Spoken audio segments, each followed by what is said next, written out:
Sir start करें। Recording पे लगा दिया। चलें। आउज़ुबिल्लाहि मिनश्शैतानिर्रजीम बिस्मिल्लाहिर्रहमानिर्रहीम। ये देखिए जी हमारे पास इसके अंदर सबसे पहले ये बात है कि चेन रूल हमारे पास होता क्या है और चेन रूल की ज़रूरत क्यों है। चेन रूल हमारे पास ये है कि जिस कई चीज़ें जो हैं वो इफ़ेक्ट कहीं डालती हैं, होती कहीं पर हैं वाक़या, लेकिन इफ़ेक्ट जो है वो कहीं और डालती हैं। मिसाल के तौर पर अगर आप जो है साइकिल का जो आप प्रेस करते हैं, यानी साइकिल जब आप चलाते हैं तो उसके पैडल के ऊपर वज़न डालते हैं।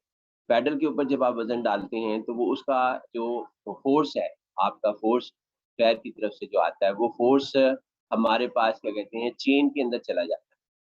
यानी कि जो उसका वो वहाँ पे चेन सा हमारे पास होता है, पहले उसके पास चला जाएगा, फिर उसके बाद वो दूसरी चेन के अंदर चला जाएगा, फिर वो पिछली जो जो गरारी है, उसके अंदर चला जाएगा, फिर उसके बाद उस चेन को इफ़ेक्ट करेगा, फिर उसके बाद वो आपके टायर को जौन-सा है वो मूव करेगा।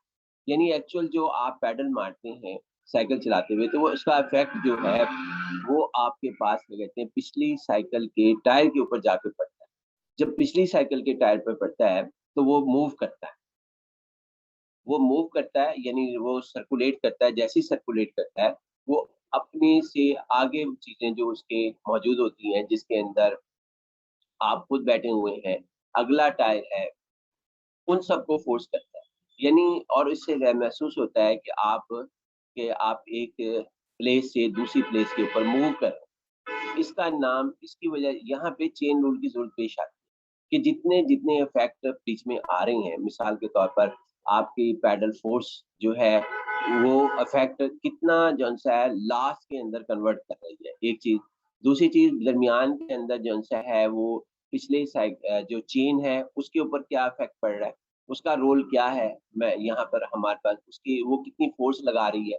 जितने फैक्टर्स उसके दरमियान में आते हैं, उस सब का इफ़ेक्ट जौन-सा है ना, वो हमारे पास जो आउटपुट के अंदर नज़र आता है, उसको हम चेन रूल के से ज़ाहिर करते हैं। हर इफ़ेक्ट को से मिलकर जौन-सा है डेरिवेटिव फिर बनाया जाता है कि ये पैडल का जो आउटपुट के साथ रिलेट है, यानी इनपुट आपका पैडल फ़ोर्स हो गया और आउटपुट जौन-सा है वो आपकी मूवमेंट हो गई कि डिस्टेंस जौन-सा है वो हमारे पास चल रहा है। अब इसके अंदर हमारे पास ये सूरत-ए-हाल होती है कि हमने ये देखना होता है कि ये फ़ोर्सेस किस तरीके से इनका डेरिवेटिव लिया जाए, क्योंकि ये डिपेंडेंट एक चीज़ पे नहीं होती। ये मसलन में आपके पैडल पर भी है, अगर पैडल आपका सही ना हो, तो तब भी वो जो-सा है फ़र्क पड़ेगा आपकी फ़ोर्स पे, यानी वो टूटा हुआ हो, मैं ये कहना चाहता हूँ। फिर उसके बाद वो जो उसकी चेन है जिसके साथ वो जुड़ा हुआ है, वो अगर छोटा हो या बड़ा हो, यानी वो हैंडल जिसके साथ वो अटैच है, तब इसका इफ़ेक्ट पड़ेगा। इफ़ेक्ट जौन-सा है वो बहुत सारी चीज़ों के ऊपर आएगा। चेन जौन-सी है वो आपकी उतनी जो है डायमीटर की ना हो जितनी डायमीटर की रिक्वायरमेंट है, तो तब इफ़ेक्ट पड़ेगा। यानी डेरिवेटिव जो है वो एक्चुअल हमारे पास रेट ऑफ चेंज होता है विद रिस्पेक्ट टू पहले हम करते थे rate of change of Y with respect to X. उसमें 2 ही वेरिएबल होते थे, एक वाई होता था और दूसरा डिपेंडेंट एक्स वेरिएबल होता था। लेकिन यहाँ पर आपके पास क्या कहते हैं वो वेरिएबल जो है वो एक से ज़्यादा है। इसी तरह आप मोटरसाइकिल ले लें, मोटरसाइकिल की आप तो रेस दबाते हैं, रेस को सर्कुलेट करते हैं, जो आपके हाथ में है।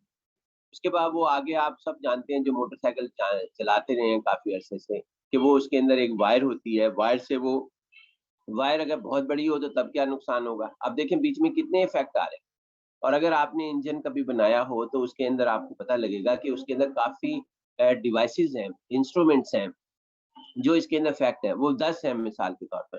तो इन 10 का अलग-अलग इफ़ेक्ट होता है जब आप रेस को प्रेस करते हैं और मोटरसाइकिल तेज़ी के साथ चलता है।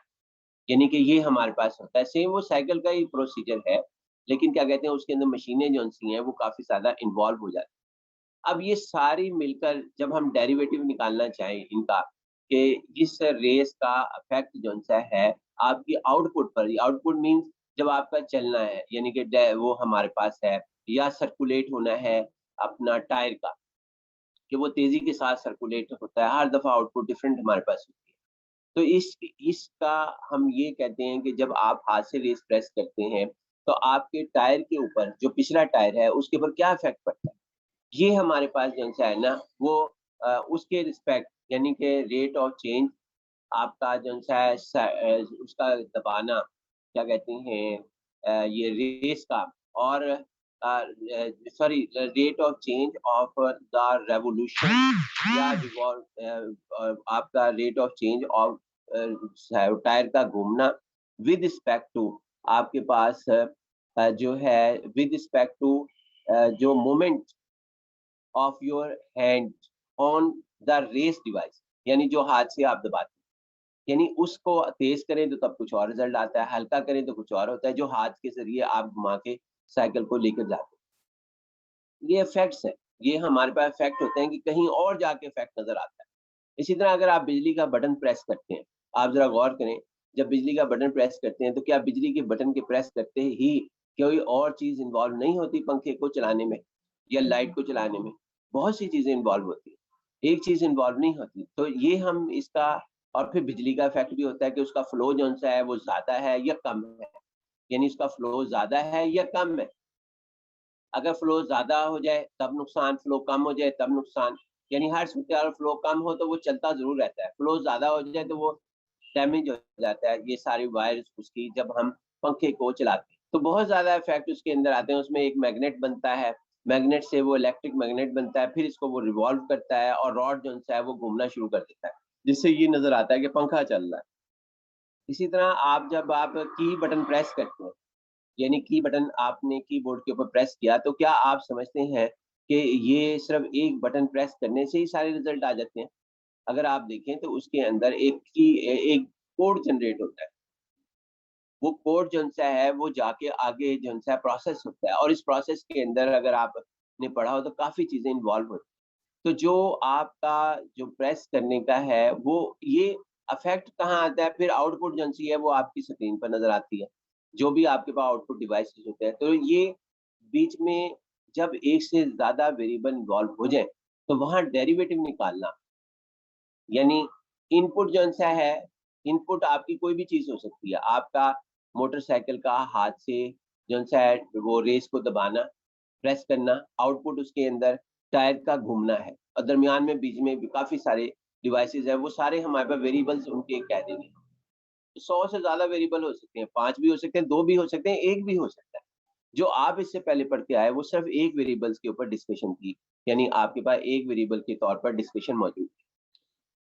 तो अब यहाँ पर सूरत-ए-हाल ये है कि हम ऐसी ही डिस्कशन करेंगे जिसके अंदर प्रैक्टिकल लाइफ के अंदर सूरत-ए-हाल ये होती है कि आपके पास एक जगह आप अफ़ेक्ट करते हैं, जैसा आप मोटरसाइकिल की रेस के ऊपर अफ़ेक्ट किया, लेकिन उसकी आउटपुट जो-सी है, वो आती है टायर के घूमने पर, जो हमारे पास है।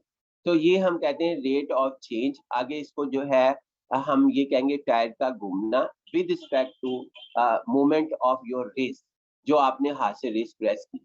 इसी तरह हमारी प्रैक्टिकल लाइफ के अंदर ना बेशुमार आप अपने गौर से देखें कि उसके अंदर मुख्तलिफ इफेक्ट होते हैं। अगर आप जो है एक जूस बना रहे हैं, मिल्क शेक बना रहे हैं, अब मिल्क शेक के अंदर जितने इंग्रेडिएंट्स हैं वो सारे उसके टेस्ट के ऊपर जो है ना वो इन्वॉल्व होते हैं, क्योंकि आखिर में टेस्ट डेवलप होता है। हर घर का टेस्ट डिफरेंट होता है, उसके सालन का, उसकी कुछ सब चीज़ों का। तो लिहाज़ा ये हमारे पास यहाँ पे इफ़ेक्ट क्या होगा, यहाँ पे इफ़ेक्ट ये होगा कि आप अगर शुगर डाल दें उसका इफ़ेक्ट और है। कुछ लोग शुगर पसंद नहीं करते, बहुत ज़्यादा, कुछ लोग पसंद करते हैं, कुछ लोग दरमियानी रखना पसंद करते हैं। हर जगह डिफेक्ट इफ़ेक्ट ज़्यादा है।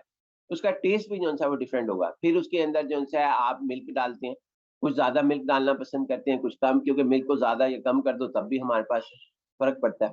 बेशुमार मिसालें जिसके अंदर आपकी जो क्या कहते हैं मुख्तलिफ वेरिएबल्स इन्वॉल्व होते हैं।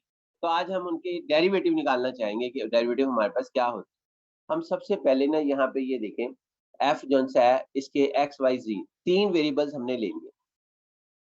3 वेरिएबल्स हमने ले लिए, यानी कि 100 ले सकते हैं। एक और बात सुनिए, 2 ले सकते हैं, 1 ले सकते हैं। ये भी अगर 1 लेंगे तो फिर हमने जो इंटर में पहले पढ़ के आए डेरिवेटिव का वही कॉन्सेप्ट आ जाएगा, ये भी ज़हन में रहे। लेकिन अगर हम जो-सा 1 से ज़्यादा लेंगे तो फिर हमारे पास क्या कहते हैं, वो चेन रूल में मूव हो जाएगा, अगर 1 से ज़्यादा हम लें। अब इसमें 3 लिए, 3 से हमारा कॉन्सेप्ट क्लियर हो जाएगा।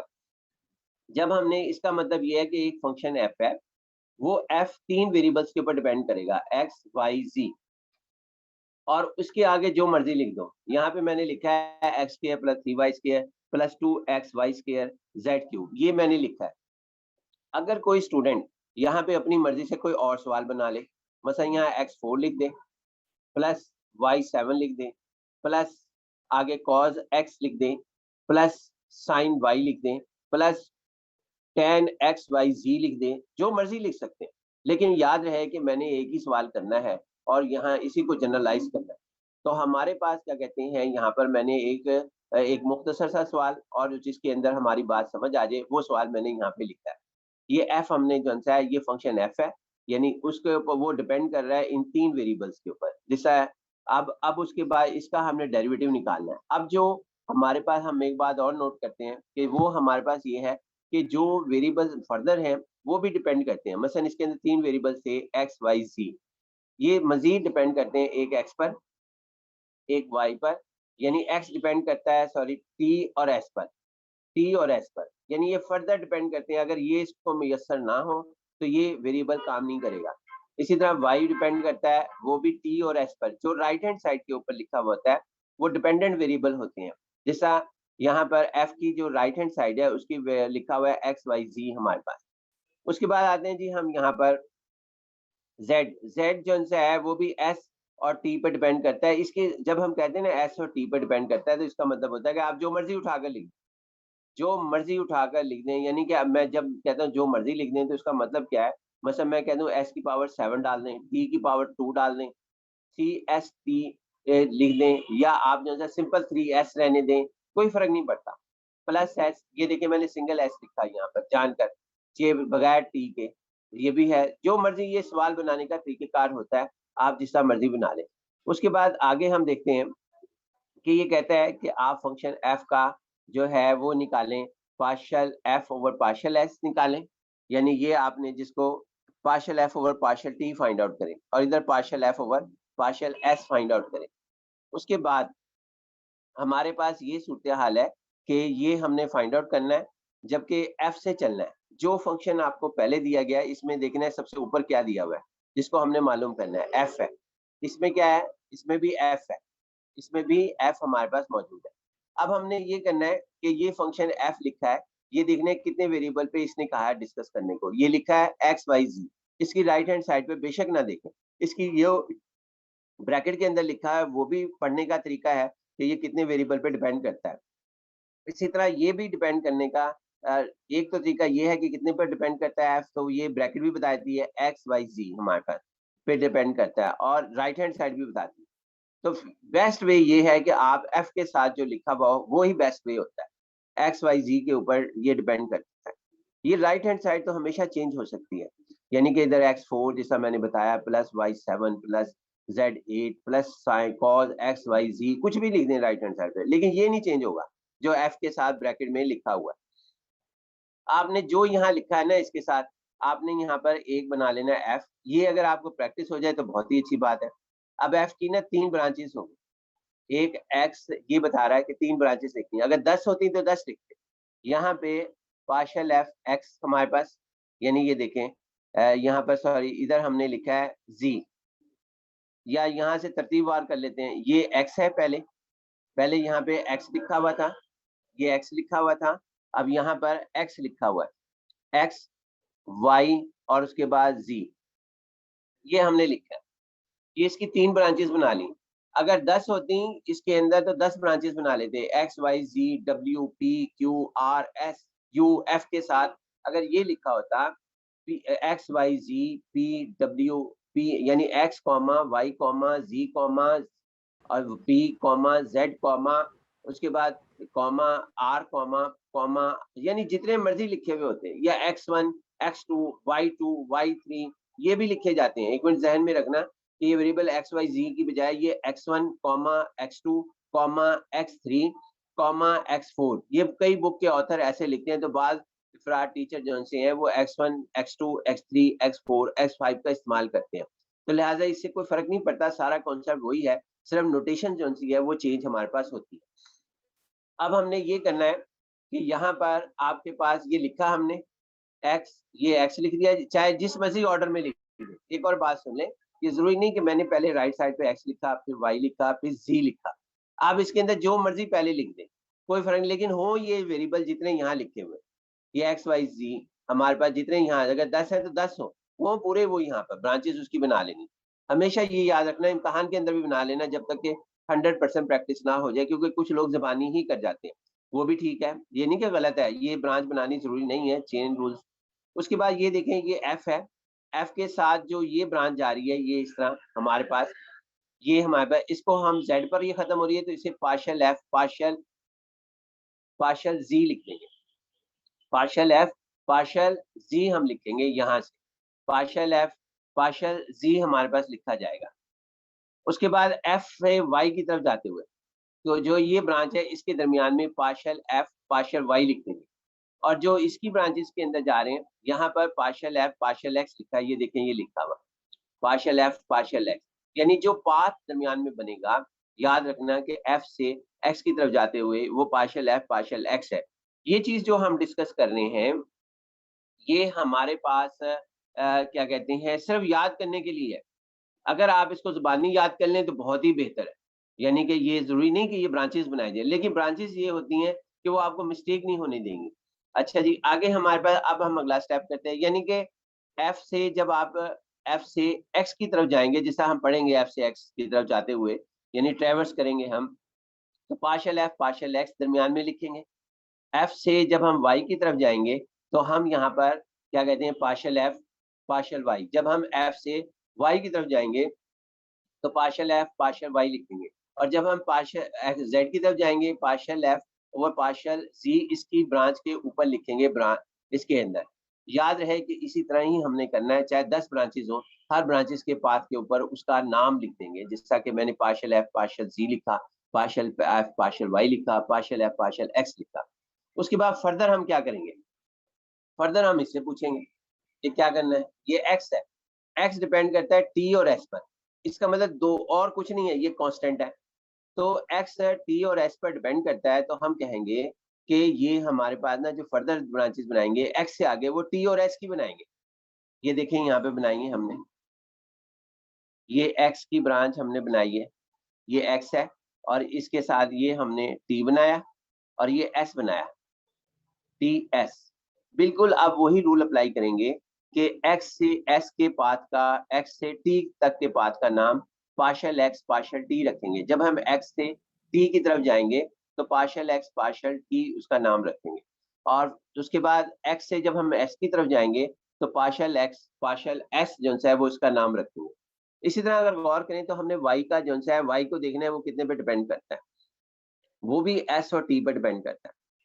तो हम यहाँ पर भी इसको इस तरह करेंगे, वाई को, वाई को जो है वो हम लिखेंगे पार्शियल, वाई की भी दो ब्रांचेस बना देंगे, एस और टी, एस और टी, एस और टी हमने जो है वो हमने बना दी। फिर इस बात को हम पढ़ेंगे पार्शियल वाई पार्शियल एस और पार्शियल वाई पार्शियल टी, जब हम टी की तरफ जाएंगे। इसमें भी मैं यही कहूंगा कि जरूरी नहीं कि आप टी को पहले लिखें या एस को पहले लिखें, एस या टी को पहले जिसे मर्जी लिख लें। जिस तरह के एक्स के अंदर मैंने टी को पहले लिख दिया था, फिर एस को लिखा, इससे कोई फर्क नहीं पड़ता।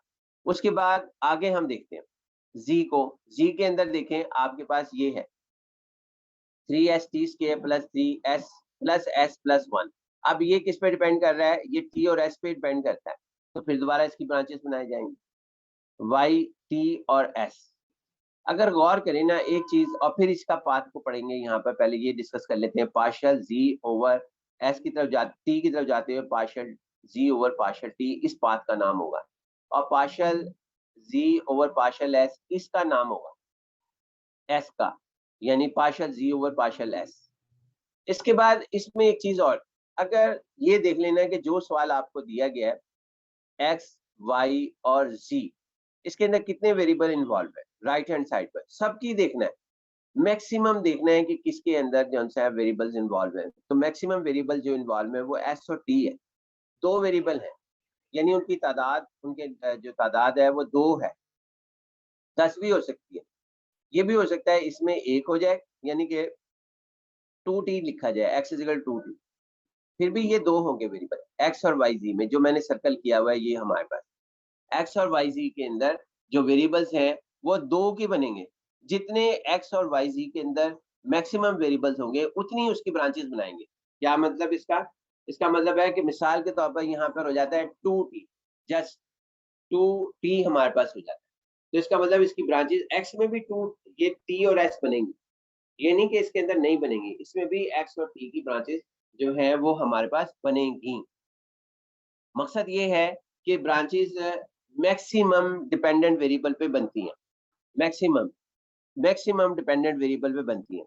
एक चीज और मैं बताता चलूं, वो ये कि इसको ना ऐसे भी लिखते हैं, ये देखें एक मिनट, वाई एस टी, यानी y is equal to y s, दरमियान में कुछ लिखा ही ना हो, दरमियान में कुछ लिखा ही ना हो, सिंपल वाई एस टी लिख दें। इसी तरह इसको हम जो है यहाँ पर z को, ये जो z लिखा हुआ है हमारे पास, z is equal to z s t, ये जेड एस टी हम जो है इसको लिख सकते हैं, दरमियान में बेशक कुछ ना लिखा हो।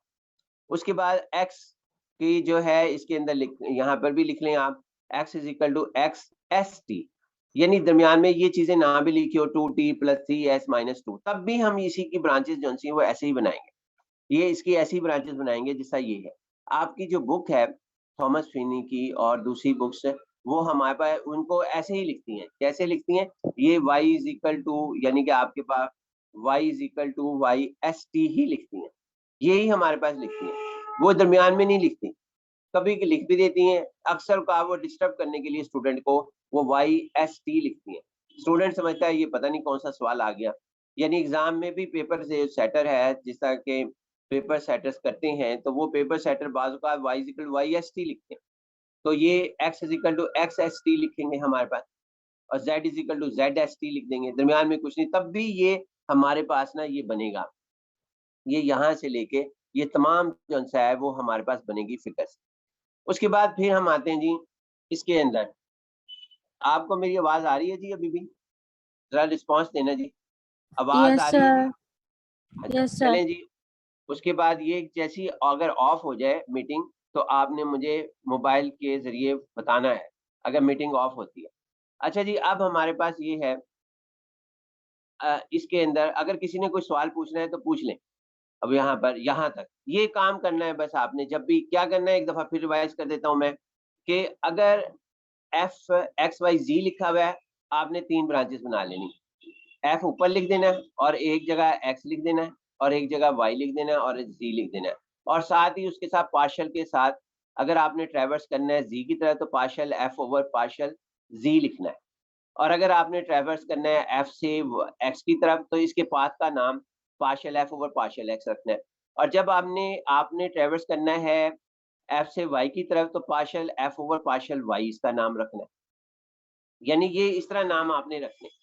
तो उसके बाद ये मुश्किल नहीं है। उसके बाद आगे हमारे पास ये एक और बात फिर दोबारा बताता हूँ कि अगर ये लिखेगा f is equal to f x y z, आप नोट करते रहना बाद में लेक्चर्स को कि जो मैं पॉइंट बता रहा हूँ कि ये लिखेगा f is equal to f x y z, और ये ना भी लिखे तब भी जो है इसकी फिगर यही बनेगी, ये वाली f f पहले उसके बाद x फिर इसी तरह y फिर इसी तरह z और इसी तरह इसके पाथ के नाम f पार्शियल x, इस पाथ का नाम और इस पाथ का नाम जो है पार्शियल एफ और पार्शियल जी, और इस पाथ का नाम वाई की तरफ जाते हुए partial f over partial y हमारे पास होगा। उसके बाद फिर हमारे पास क्या कहते हैं, अगर y is equal to y s t लिखा हुआ, y is equal to y s t, तो इसका मतलब है कि फर्दर जो है y की 2 ब्रांचेस बनानी है s और t। अगर यहाँ पे 4 वेरिएबल लिखे हों, ये जरूरी नहीं कि 2 ही लिखे हों, 10 भी हो सकते हैं, तो 4 y के साथ 10 बना देनी है branches, s t w r q, इस तरह नाम रखा हो, यहाँ पे सिर्फ 2 ही लिखे हैं s t, अगर ये लिखा हो y is equal to s t p q r आपके पास जी, या कुछ भी लिखा हो, जी दोबारा नहीं लिखेगा, यानी कि जी वेरिएबल जो पहले वेरिएबल लिख दिया वो दोबारा यहाँ पे नहीं लिखता, तो यहाँ पे जो भी लिखा हुआ होगा ये जो हमारे पास लिखे होते हैं ना, ये एक्चुअल इसी की नुमाइंदगी कर रहे होते हैं। मैंने बताया ना ये सबसे इंपॉर्टेंट है, y is equal to y s, इसका मतलब y की 2 ब्रांचेस होंगी, जैसा f की 3 ब्रांचेस, y की 2 ब्रांचेस होंगी। अगर यहाँ 10 होंगी तो 10 होंगी। इसी तरह z की 2 ब्रांचेस होंगी, s t, और x की कितनी ब्रांचेस होंगी, वो भी 2 होंगी। x is equal to 2t plus s, इसमें t और s है। एक और चीज, एक चीज ये यहाँ पे तो बराबर ब्रांचेस नजर आ रही है। मैं फिर दोबारा रिवाइज कर लेता हूँ। इसमें y की भी 2 ब्रांचेस st, z की भी 2 ब्रांचेस st, और x की भी 2 ब्रांचेस st। अगर इसके अंदर ये हो कि y की हो जाए 5 branches, y s t r p q, तो y की 5 ब्रांचेस बनाएंगे, और इसकी हो 2 ब्रांचेस, मिसाल के तौर पर एस टी 2 ब्रांचेस है इसकी। तो क्या क्या हम अब